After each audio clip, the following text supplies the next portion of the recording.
새벽 2시 쏟아지는 비 소리 사이로 누군가가 내 어깨를 흔들었다. 아파. 딸 세윤이의 떨리는 목소리에 나는 잠에서 번쩍 깨어났다. 그녀의 이마는 손끝만 닿아도 화끈하게 달아올라 있었다. 나는 급히 해열제를 먹이고 택시를 부르려 했지만 새벽의 거리는 조용했고 잡히는 차도 없었다. 결국 우산 하나 없이 딸을 품에 안고 비를 뚫고 병원으로 향했다. 비에 젖은 발걸음 속 마음은 이미 천갈래 만갈래로 찢어지고 있어. 응급실에 도착하자 의사는 피곤한 듯 차갑게 말했다. 지금 이 상태가 될 때까지 기다리다 오셨다고요. 그 말에 가슴이 철렁했다. 나는 조심스럽게 대답했다. 죄송합니다.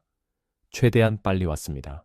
의사는 코웃음을 치며 간호사에게 말했다. 5번 환자 해열제 투여하고 상태 기록해요. 아무 말 없이 의자에 주저앉은 내 옷은 흠뻑 젖어 있었고 사람들의 시선은 어쩐지 곱지 않았다. 혼자 아이를 키우는 아버지. 딱 봐도 힘든 인생이겠지. 그들의 시선이 가슴을 찔렀다. 아버님, 이쪽으로 오세요. 순간 코끝에 익숙한 라벤더 향이 스쳤다. 고운 머리망과 하얀 유니폼을 입은 간호사. 눈만 보이는 그녀의 얼굴. 그 눈동자. 내 심장이 이상하게 요동쳤다. 그녀는 딸아이를 조심스럽게 안고 진료실로 향했다. 그 뒷모습을 나는 멍하니 바라봤다. 8년 전 불 속으로 사라진 내 아내의 뒷모습과 겹쳐졌다. 진료가 끝나고 딸은 내 품에서 잠들었다. 그녀는 조용히 다가와 해열제 사용법과 처방 내용을 적어주었다. 그 순간 그녀의 손목이 내 손에 살짝 닿았고 빛나는 하트 모양의 참 장식이 달린 은팔찌. 그건 내가 8년 전 아내 생일에 선물했던 바로 그 팔찌였다. 나는 숨이 멎을 것 같았다. 설마 그럴 리가.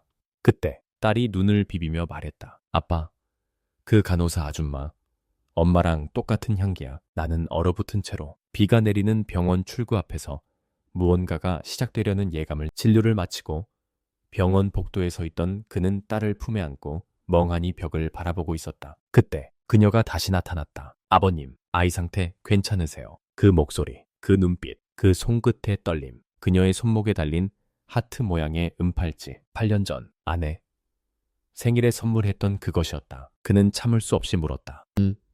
혹시 성함이 어떻게 되세요? 간호사는 눈이 커졌고 그 순간 누군가가 그녀를 불렀다. 정희 선생님, 응급 환자 들어왔어요. 그녀는 고개를 돌리며 말했다. 실례합니다. 그리고 그 순간 팔목이 그의 손끝에 스쳤다. 팔찌가 반짝여. 병원 밖 여전히 비는 내리고 있었다. 그는 출구 앞에서 간호사가 나오기를 기다렸다. 2시간. 그러나 그녀는 나타나지 않았다. 다른 간호사에게 물었더니 정희 선생님은 응급 환자 대응 중 팔을 다쳐 먼저 퇴근했다고 했다. 실망감에 어깨가 처졌지만 딸의 상태가 우선이었다. 집으로 돌아온 후 세윤이는 해열제로 잠들었고 그는 거실에 홀로 남았다. 그때 딸이 잠에서 깨어 속삭였다. 아빠, 그 간호사 아줌마 엄마랑 똑같은 향기였어요. 심장이 쿵 내려앉았다. 이건 단순한 착각이 아니었다. 그는 오랫동안 열지 못했던 서랍을 열었다. 8년 전의 상자. 그 안엔 가족 사진, 탄 흔적이 있는 편지, 그리고 라벤더 향이 어렴풋이 남아있었다. 아내가 팔목에 압박 붕대를 감고 찍은 사진, 딸이 2살 무렵 웃고 있던 모습.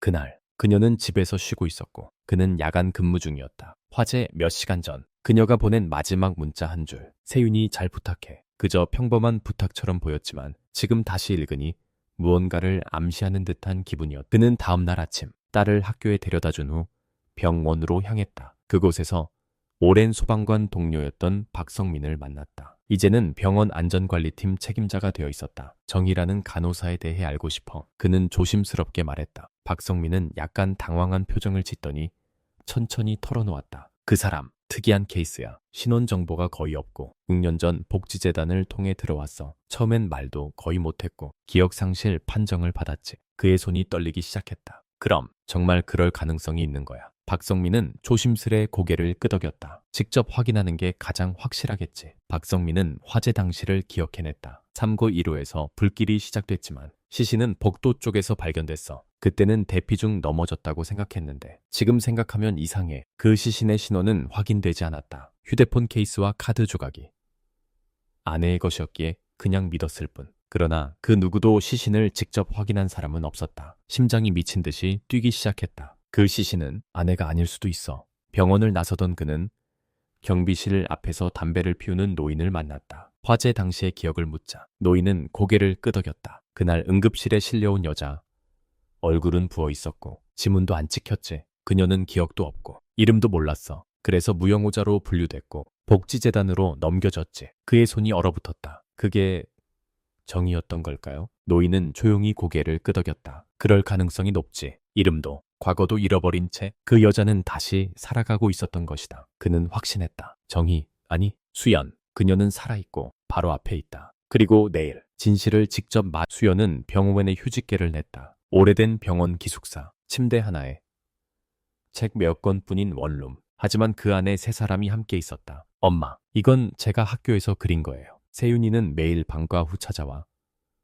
수연에게 책을 읽어주었다. 처음엔 선생님이라 불렀지만 어느 순간부터 엄마라는 단어가 섞여 나왔다. 수연의 눈가에는 미소가 번졌다. 모든 기억은 돌아오지 않았지만 감정은 먼저 돌아오고 있었다. 수연은 가끔 멈췄다. 요리를 하다 말고 말을 하다 멍해졌다. 하윤이야, 아니 세윤이 미안해. 그럴 때마다 세윤이는 아무 말 없이 엄마의 손을 꼭 잡았다. 그리고 준호는 그저 옆에서 기다려주었다. 기억이 아니어도 괜찮아. 우린 지금 여기 있잖아. 그녀는 속삭였다. 그런데 신기해요. 이 마음은 왜 익숙할까요? 그 순간 우리는 알았다. 기억보다 깊은 무언가가 수연은 법적 절차를 밟기 시작했다. 실종신고 취소, 사망처리 무효화, 주민등록 회복. 담당 판사는 처음엔 놀란 듯했다. 하지만 유전자 검사 결과, 병원 기록, 진술서가 모든 것을 설명했다. 그날 우리는 다시 수연이라는 이름이 적힌 주민등록증을 받아들었다. 나는 말없이 그녀를 안았다. 세윤이는 환하게 웃으며 외쳤다. 엄마 이름 진짜 돌아왔어요. 이름이 돌아오고 가족이 돌아왔다. 이제 우리는 비로소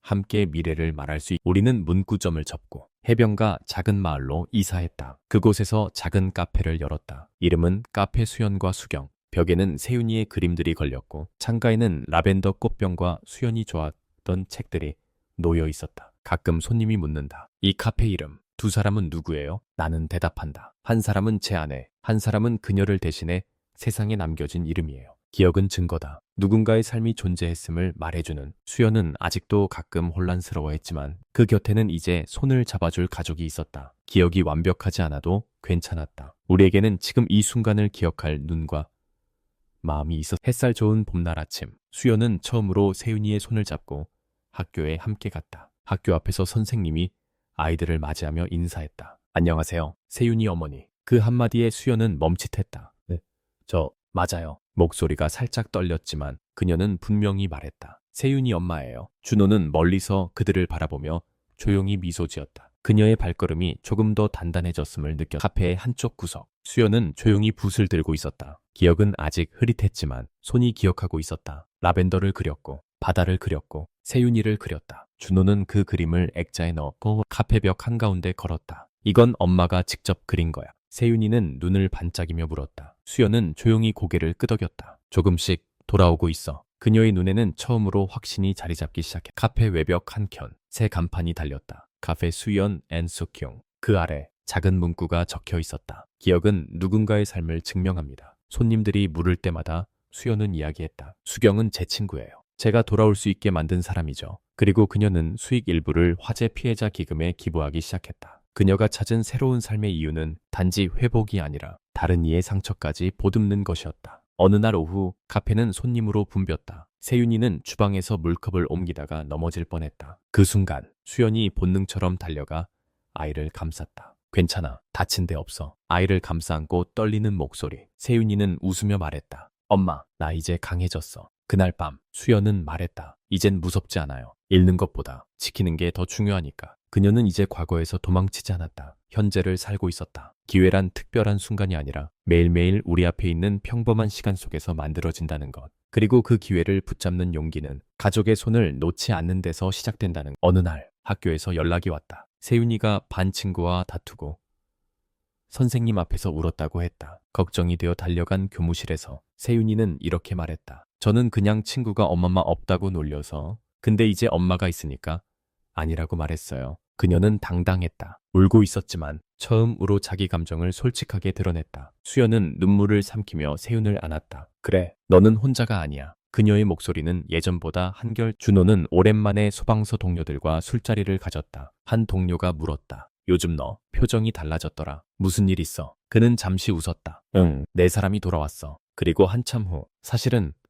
내 안에 나도 돌아온 것 같아요. 그동안 그는 아빠, 남편으로 살아왔지만 자신을 잃고 있었음을 깨달았다. 지금은 다시 그림을 그리기 시작했고 자신의 이름으로 첫 전시회도 준비 중이었다. 과거의 아픔은 사라지지 않았지만 이제는 삶을 다시 사랑할 용기를 수연은 매일 밤 작은 노트에 일기를 썼다. 오늘 세윤이가 처음으로 나한테 화를 냈다. 근데 그게 너무 고마웠다. 나는 아직도 몇몇 기억이 떠오르지 않는다. 그런데도 이 마음은 분명하다. 어느 날 그녀는 일기 마지막에 이렇게 썼다. 기억보다 중요한 건 지금의 나는 지금 누군가의 엄마이고 아내이며 나 자신이다. 그녀는 과거의 빈칸을 두려워하지 않게 되었고 지금의 사랑을 믿게 되었다. 봄이 또 왔다. 카페 앞에 선 세윤이가 분홍 자전거를 타고 있었다. 수연은 그 옆을 따라 걷고 있었고 준호는 라벤더 화분에 물을 주고 있었다. 엄마, 빨리 와. 기다려. 엄마도 예전엔 잘 탔다고. 그 순간 수연의 기억 속 어딘가에서 작은 장면 하나가 떠올랐다. 세윤이가 2살일 때 공원에서 자전거를 태우던 모습. 그녀는 웃었다. 기억이 돌아와서가 아니라 지금 이 순간이 충분히 행복했기 때문에. 성장은 완벽해지는 게 아니라 불완전함을 껴안는 용기를 갖는 것. 그들은 여전히 모자란 부분이 있지만 함께라서 괜찮았다. 기억하지 못한 시간보다 지금 함께하는 시간이 더 많아졌기에. 햇살 좋은 어느 봄날 오후 카페 창가에 세 사람은 나란히 앉아 있었다. 세윤이는 웃으며 음료를 마셨고 수연은 그 모습을 조용히 바라보았다. 준호는 조심스레 카메라 셔터를 눌렀다. 이번엔 절대 놓치지 않을 거야. 그녀는 고개를 기울이며 말했다. 세윤아, 엄마가 어렸을 때 좋아했던 동화책 기억나? 세윤이는 눈이 동그래졌다. 진짜 기억나요? 그녀는 미소 지었다. 조금씩 돌아오고 있어. 세윤이는 서둘러 안쪽 방으로 들어갔다. 잠시 후 낡은 동화책 한 권을 들고 나왔다. 이거 맞아요. 아빠가 매일 읽어주던 거예요. 수연은 책을 받아들고